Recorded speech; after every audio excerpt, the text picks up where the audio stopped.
ইমানের উপর অবিচল রাখো, তার স্পেশাল রহমতের চাদরে আবৃত রাখো। আমার বোনদেরকে আল্লাহ তাআলা খাদিজার মতো, ফাতেমা রাদিয়াল্লাহু তাআলা আনহার মতো কবুল করুক, পড়ি আমিন। আপনারা আমার জন্য খাস করে দোয়া করবেন, আমি আপনাদের জন্য দোয়া করব ইনশাআল্লাহ। ওয়াল ইলমু ইনদাল্লাহ আলাইহি তাওয়াক্কালতু ওয়া ইলাইহি উনীব। আসসালামু আলাইকুম ওয়া রাহমাতুল্লাহি তাআলা ওয়া বারাকাতুহু।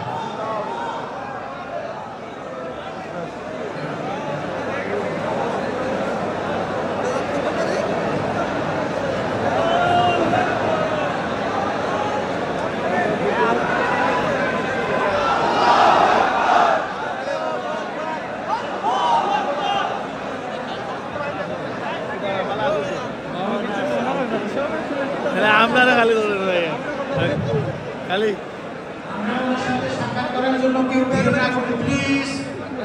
আমরা ওনার সাথে মুসাফা করার জন্য কেউ